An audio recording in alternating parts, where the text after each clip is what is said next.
The year of the delay continues, and while Halo isn't delayed, thank God, because I really wanted to play that game, certain portions of Halo Infinite are delayed. If you are a fan of Forge, that is a no-go. You're gonna need to wait a little bit. If you are a fan of co-op for the story, no-go. You're gonna need to be waiting a little bit, but I got a co-op partner now. I might not be able to play Halo Infinite, but I'll be able to talk to Zach right now. They can't stop us. Thank goodness they consciously didn't delay the two parts of the game that I want to play, which is single-player campaign and competitive multiplayer. Really appreciate that, 343. Dude, the internet's been acting kind of weird about this today. I've seen some, why don't you just delay the game? I've seen some, I'm never going to touch those things anyways. And naturally, is kind of just seems to be the case with damn near everything in the world at this point. Everyone's like divided, and I've seen some people kind of be like mean to each other already about this. It's weird. I've seen the regular, hey, like 343, you suck. I've seen all of that. By the way, Halo Infinite's really fun. I love the technical alpha. I'm looking forward to the next one. I'm still really excited for this thing, but I figured it'd be interesting to just talk about our thoughts, because you and I tend to have different views about this stuff, even though I feel like maybe this one will have a little bit more similar than we usually do. But hey, like a video, subscribe this video, not a video. Probably this one would be good. Don't go like other people's videos, and subscribe here. Okay. Unless it's mine. Yeah, unless it's Zach. All right. I think it's interesting because effectively this game is being released so piecemeal, right? Like you got the multiplayer, which is free to play. You got the campaign, which is, I guess, part of the $70 package. And right now, like, that's all you'd be getting for $70. And then come around February, you're going to be getting co-op campaign. And then around May, Forge. I feel like this is all eased by Game Pass. But if there wasn't Game Pass, would you be pissed off that you're paying $70 just for single player? Dude, like, I don't know. I think a video game or a video game company has to do some egregious stuff for me to be pissed. Like, for me, I'm just like, so relaxed about everything. Like, nah, like, especially, and this is like the big crux of the situation for you and I in particular. I've never played Forge in my life. Like, I might have maybe played Halo co-op before, but that's something that I like to do single player anyways. Like, I like to just completely dive into the world and in my head role play like I'm this 7 foot and odd. How tall Master Chief's supposed to be? Like 8? Yeah, he's like 8 feet, something like that. Yeah. In my head, I want to feel that big and cool sometimes. So yeah, let me do this on my own so no one else could see me standing on the block while I'm playing, so I can like look down and just feel like I'm 8 feet tall sometimes. So I think since you and I don't play this, maybe we're not like as upset at it, but you already like touched on like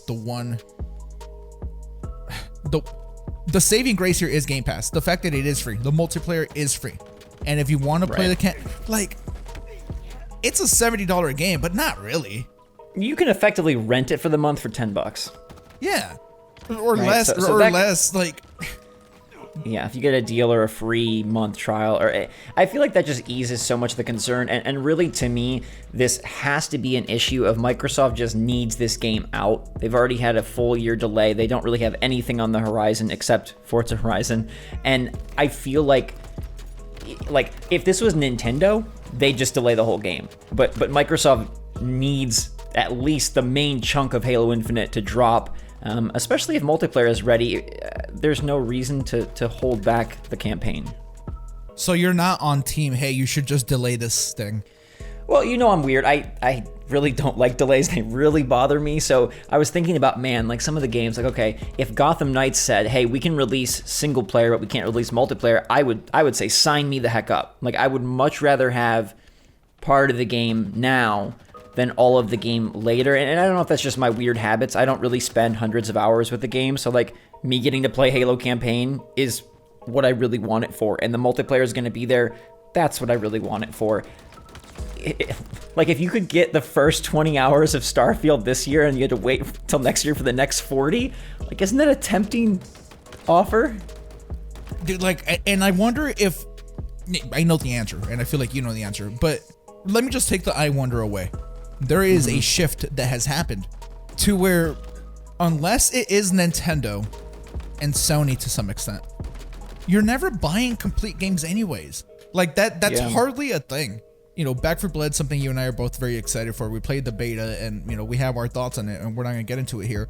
But the Reddit community had things to say, like, hey, this isn't a complete game. Hey, this is Evolve all over again. I'm sorry I brought that game up, but that seems to be more and more common these days. Splitgate, which is kind of compared to Halo, like just gameplay wise, right? Like it doesn't have single player or anything. They are now in indefinite beta because of the success, right? Because of the amount of people playing. Because of the success, yeah.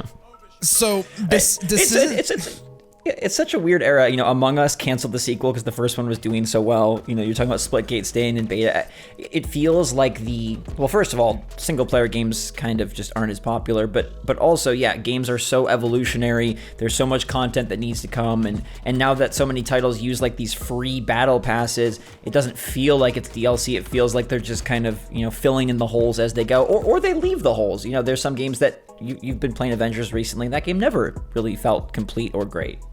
Dude, and that is a major AAA game with the Avengers license, and that game is, it's like, for me, hot garbage, like still to this day. I don't foresee Halo Infinite like ever being that. I think that that's going to be a solid game.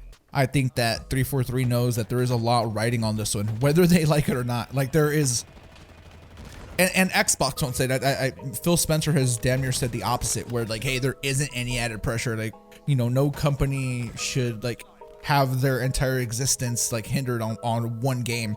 But when this, how on earth was this gonna launch 12 months ago? How like if it's not ready now, just internally, how was 12 months ago even ever something you entertained? Like, why would you throw that date out there?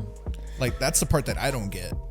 I'd love to know how much, how much bait and switch was there. Were they really not ready when they showed that initial demo, or was the feedback to that initial demo something that really did set them back so far? And obviously the pandemic probably put a huge wrench in their plans, and that's understandable. I feel like, I don't know what the saying is, but basically, if this is quality, it washes away all worries. Like, if Halo Infinite comes out, the multiplayer is great, as it seems to be shaping up to be based on the technical alpha, and the campaign is like, it's back to that, like, wow, this is really epic, and, Master Chief and Cortana, and, like, it just rekindles that Halo flame. I don't think this matters so much, but it is just so interesting to me from a standpoint of, like, I don't think this would have ever happened 10 years ago, 5 years ago, maybe even 3 years ago, that we'd be having these games. Battlefield is only multiplayer. Halo is now releasing piecemeal. It's just a very different era than when you and I were growing up, and like every game was pretty much feature complete, had all the parts, and that was it. But I feel we just got to get used to, like, this is just what it is at this point, right?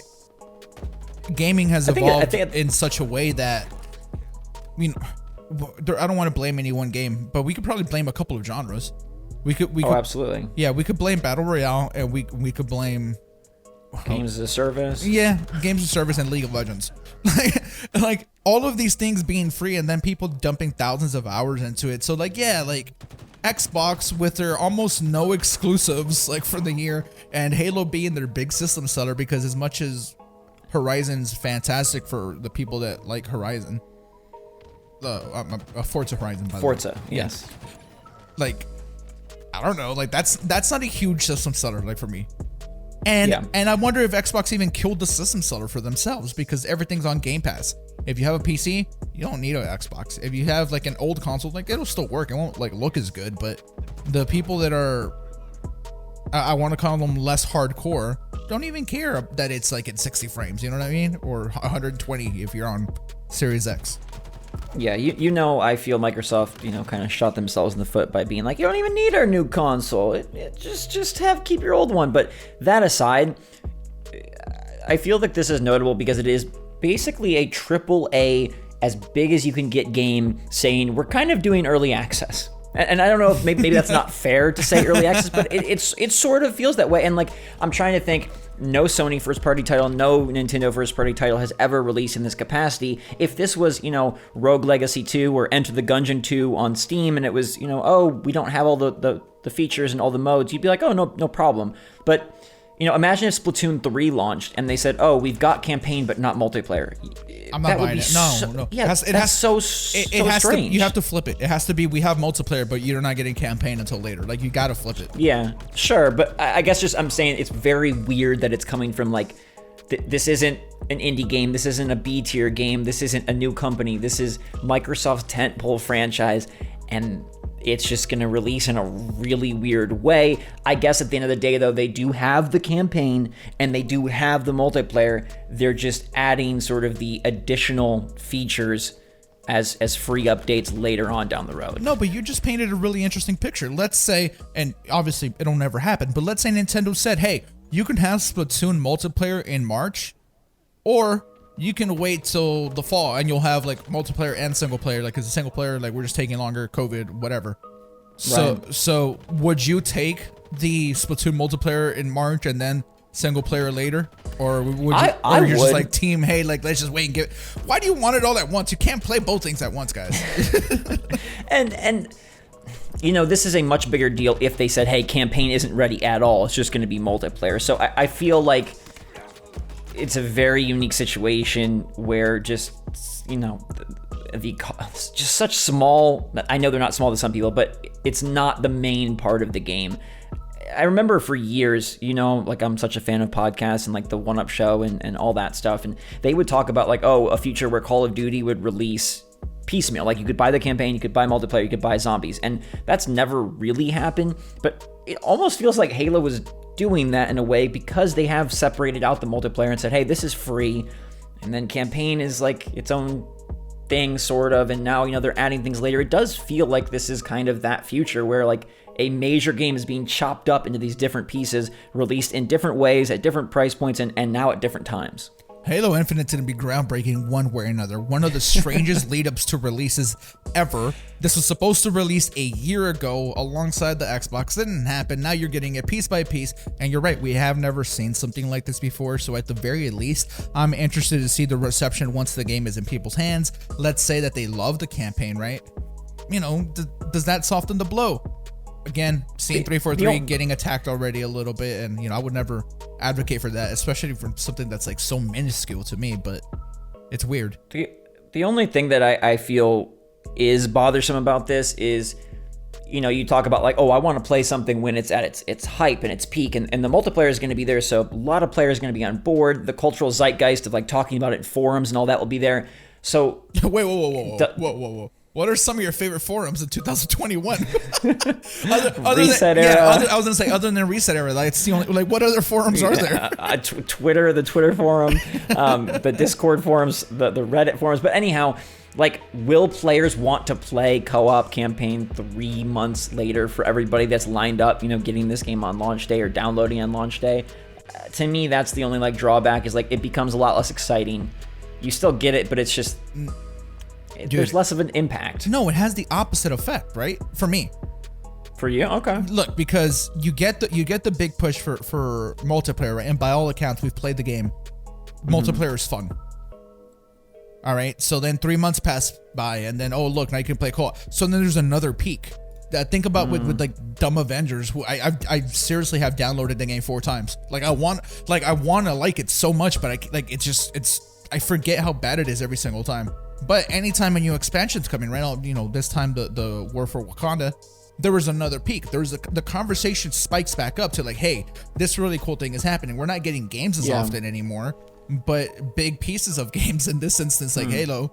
Like, there'll be a peak in November, falls off. Maybe we get another peak 3 months later when the co-op stuff happens, and then that's gonna fall off naturally. But then 3 months after that, because it's 6 months from launch, we get Forge, right. So there will be a different peak. I wonder if that's maybe even better for the life of the game. Yeah, it very well could be. I think I'm an oddball. It's very hard for me to go back to something that I've set down and to want to reinvest in it. So, like at the end of the day, this is my most anticipated game for the rest of the year. So in whatever fashion it's releasing, that's crazy. It's a light fall. Now that they've pushed. Breath of the Wild didn't make it. Nintendo doesn't really have a top tier title. Horizon is, they haven't officially said it, but that game is pushed. And it's like, what is there that has this kind of massive appeal and power? And it feels like it's Halo Infinite's fall to lose. I know we're not supposed to like them, but look, yeah, and I'm going super long here, but the Vanguard, the writer is a I think she said a bisexual Filipina, like female. So like, you know, that checks off a lot of boxes. Like and today Activision like put out, not Activision, Call of Duty put out a trailer and they omitted Activision like logos from any of it. Right. So I don't know. This isn't the time to talk about Call of Duty, but regardless, I just wanted to sit and talk about Halo for a little bit. And I thank you for joining me. I told you this wouldn't be 10 minutes. We're already almost at 16. This is it's you gotta double it when I'm involved. Oh yes, guys, let me know in the comments if you give a damn about Halo being not delayed, but certain parts pushed. Piecemeal, I think is the correct Chopped way to and screwed. Yeah. Oh dude, you remember DJ? Hey man, shout out to DJ Screw. I'm from Texas. All right, you guys have a fantastic rest of your day / weekend, and I will talk to you guys very soon. Zach, you guys know who Zach is. I don't gotta do anything. Yeah. Say bye, Zach. Bye.